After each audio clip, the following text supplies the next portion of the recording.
So now we're ready to set up our machine, wind a bobbin, and thread it. So first of all, the big picture, how a sewing machine works, there's an upper thread and there's a lower thread. So we're going to start by taking care of the lower thread. You want to open your bobbin compartment, which is this clear piece right here by the presser foot.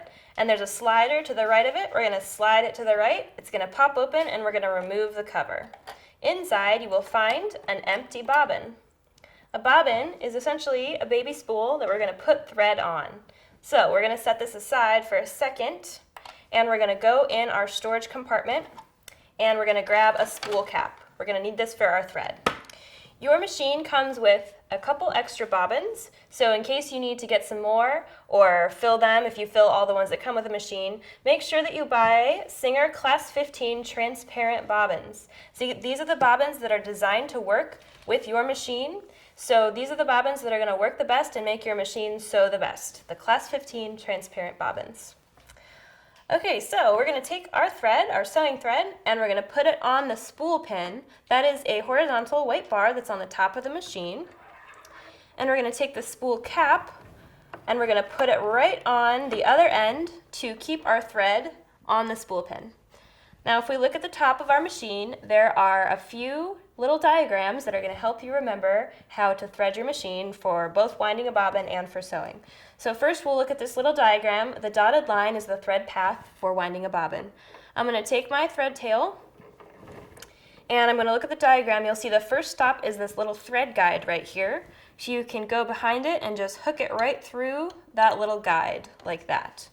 The next stop is the bobbin winding tension disc, which is this piece right here. It looks like a screw. We're going to do just what the picture shows and we're going to bring the thread around it like this. It's very important that the thread goes under the head of the screw and above the washer. You should kind of slip it under the head of the screw and feel a little resistance on it. Once you tug on it, once it's under there, you know it's in the right spot. Now we're going to take our bobbin and look at the flat sides. There's a little hole in each side. You can just choose one of the sides. It doesn't matter which one. There's no top or bottom. You're going to take the thread and thread it up through one of the holes from the inside to the outside. So again, we're starting in the middle, the inside of the spool, and we're coming out the top like that. We'll grab our thread tail, hang on to it, take your bobbin and push it down on the spindle over here. This is the bobbin winding spindle. You want to make sure you push it down all the way. If you don't, you might accidentally wind thread under the bobbin, and that's not what we want to do. To tell the machine we need to wind a bobbin, we're going to pop that spindle over to the right. That's going to put the machine in bobbin winding mode, and it'll know that you have to wind a bobbin. So now we're ready to wind it. So we're going to hold onto the tail of our thread, and we're going to push on the pedal. It'll start winding. If your bobbin isn't winding very fast, then take a look at your speed control, because remember, this is the maximum speed of the motor, which also winds the bobbin, so you can turn that speed all the way up and it will wind faster. After you wind for a few seconds, we'll stop and we'll trim the thread close to the bobbin because the tail's buried, it's not going to come undone. And you can just keep filling until your bobbin is full. It will stop automatically. If you're only going to sew for a little bit, you can stop earlier, but if this is your first bobbin, you might as well fill it up all the way. Once you're finished, you're going to undo what you did, so you're going to pop this back over to the left, and you're going to take the bobbin off and cut the thread anywhere to separate it. And now you have a beautifully round bobbin. The next thing we'll take care of is the upper thread. So for now, we're going to set our bobbin aside. We're going to unthread our thread from our bobbin winding path. And now we're going to thread the upper thread. If you look at the top of the machine, again, there's some arrows and diagrams to help you know how to thread it. Before you thread, though, you want to check two things. First, you want to make sure your presser foot is up. So remember, there's a lifter right here that can move your presser foot up and down. You want to make sure that that is up. You also want to look for your take-up lever, and you want to make sure that that is all the way up. If you can't see it, go ahead and turn the hand wheel towards you until you see your take-up lever. So the first stop for our upper thread is the same as for bobbin winding. It's this first thread guide. So you're going to hold the thread and just go behind it and forward to get it right in that first thread guide right there. The second stop is this white piece, so you're going to go behind it and then kind of just floss it right in there underneath that white piece. you'll go down this channel right here, do a U-turn around this white piece.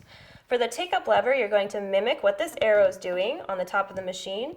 So you're going to start on the right, you'll go back, over, and then bring the thread forward. It's really important that the thread catches in the front of the take-up lever, so make sure you see the thread right in the front there before you keep going. The next stop is another thread guide right below this arrow right here, so we're going to slip it behind on the right like that. And the very final stop before the needle is one last thread guide, which is this horizontal bar right above the needle. So I'm going to hold the thread horizontally, and again, just kind of think of flossing. We're going to floss it right in there so that the thread is behind that horizontal bar. To thread the eye of the needle, you can do it manually if you want. You'll thread it right through the eye, front to back, or you can use the needle threader that's on the machine. To do that, you want to first make sure the needle is in the highest position, very important. And we're going to take our needle threaded lever, push it down, and you want to snag the thread in this first hook, and then bring it around under these prongs and let go. And it's going to pull the thread through the eye of the needle in a little loop. You can grab that loop and pull the thread the rest of the way through. Now our needle is all threaded. So now we have to put our bobbin in.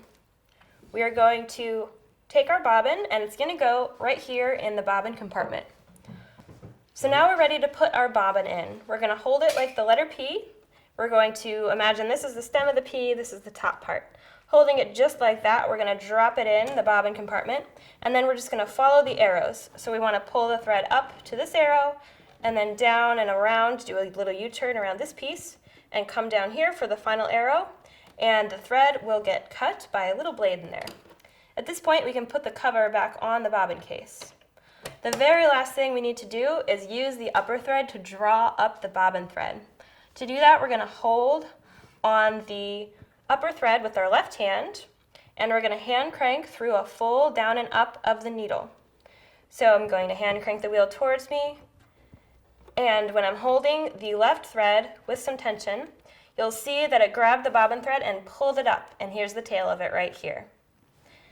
So now we are all ready to sew. I'm just going to take the upper thread, put it through the foot and towards the back of the machine, and we're good to go.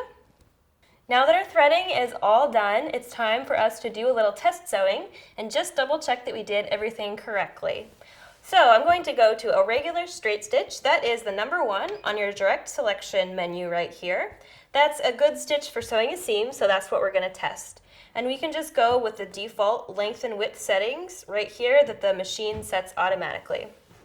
I have a little test swatch here of the fabric that I'll be sewing my real seam on. I'm going to take it, we're going to put it under the presser foot.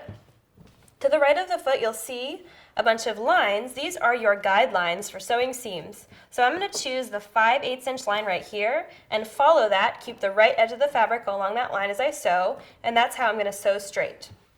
So we'll put our presser foot down to get ready to sew, and we'll push the pedal and just sew right along this edge.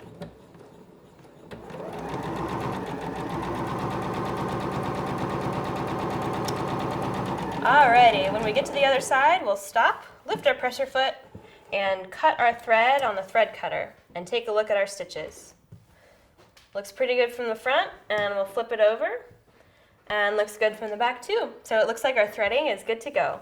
If your stitching doesn't look quite like this, if it looks a little bit wonky, like maybe you have some loopy threads, or the back is starting to get all tangly and thread nest looking, then this might be a sign that you need to rethread. So if your stitching looks like this, you can go ahead and unthread the top and the bottom threads, and then rethread and give it another go at testing.